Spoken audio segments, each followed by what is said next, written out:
Welcome back to Hawkeye Skunk Works. Let's build some rock sliders. We are going to do something that has never been done before. The cheapest third-gen Toyota 4Runner in the entire country. Welcome back to Hawkeye Skunk Works, where I have bought another 4Runner. Seriously. It just got deep. Ruh-roh. Dad, everything is blowing!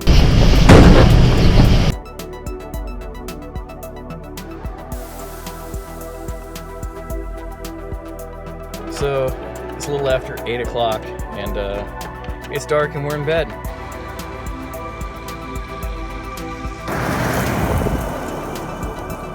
Well, we finally got unstuck. That was a little ridiculous.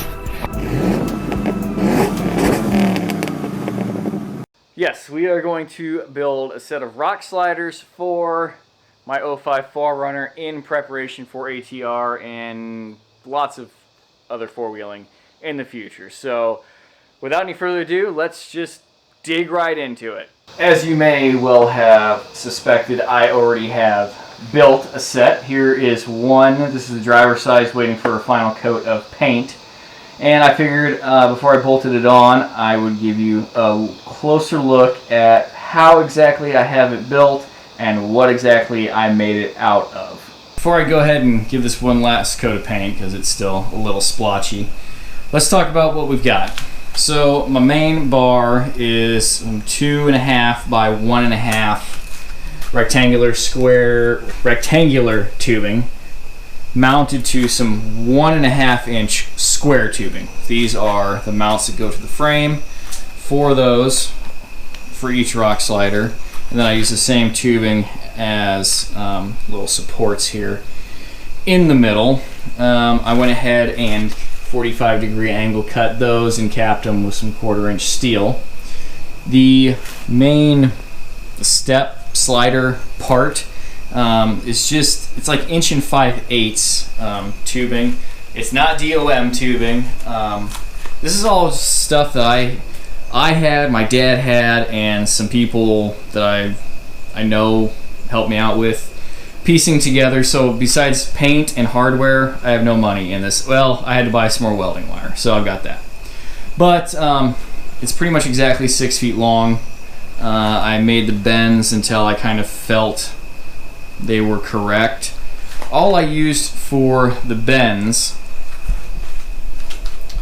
was a Harbor Freight tubing bender. No, it's not the greatest tubing bender in the world, but again, a buddy of mine had this. We've made a lot of bumpers and all kinds of car parts with that thing over the years. So that's how I bent these. I just used a tape measure on the jack, so I knew I was kind of bending them about the same amount. I've got 1/4 inch steel plates for the mounts with held on by 3 5/8 bolts, which I'll show you kind of how that works when I get underneath the rig.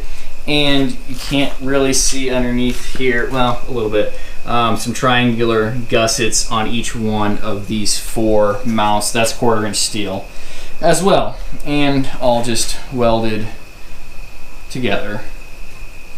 There is the completed passenger side rock slider installed.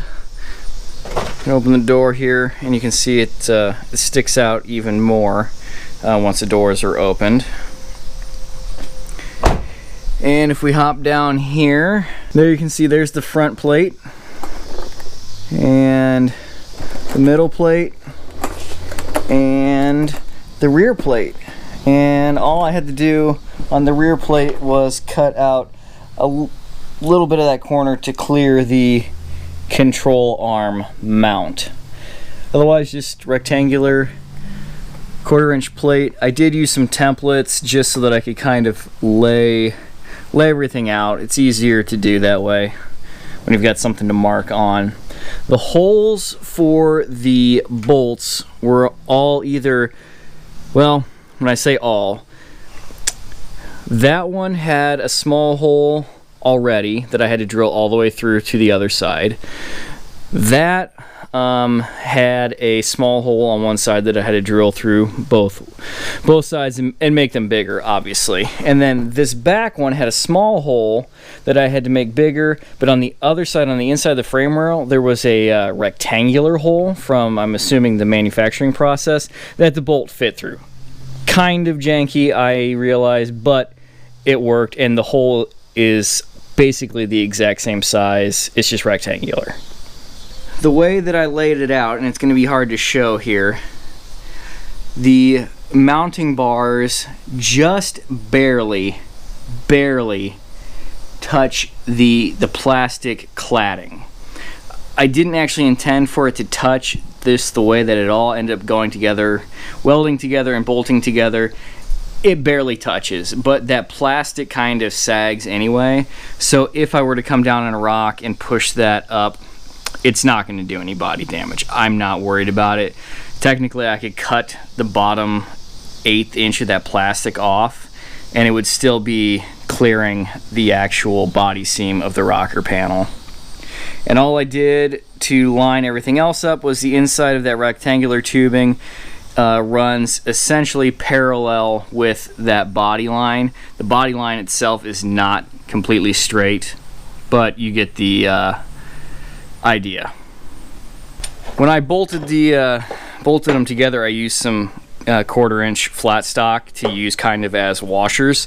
I would have preferred to use some bigger plates, but I had some flat stock that I just cut and drilled, and honestly I just ran out of time to cut out bigger plates out of a bigger piece of metal.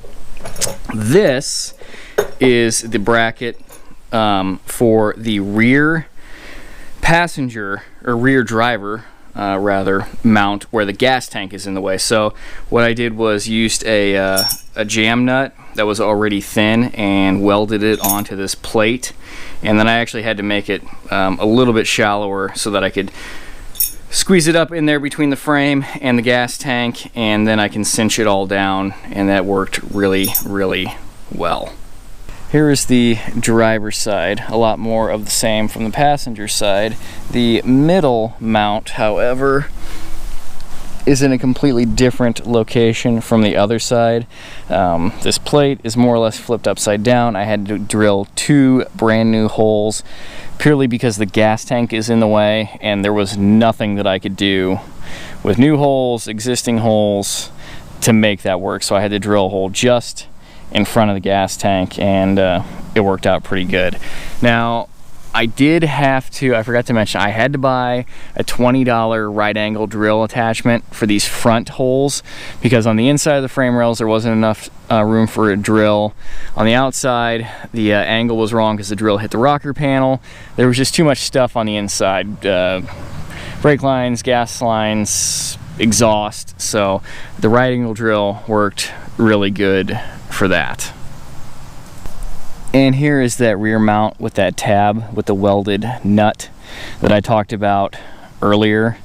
That worked really well. I don't need to put a wrench on it or anything. I can hold it with my hand. As soon as I cinch this down, it pretty much stays in place, and I can tighten this the rest of the way.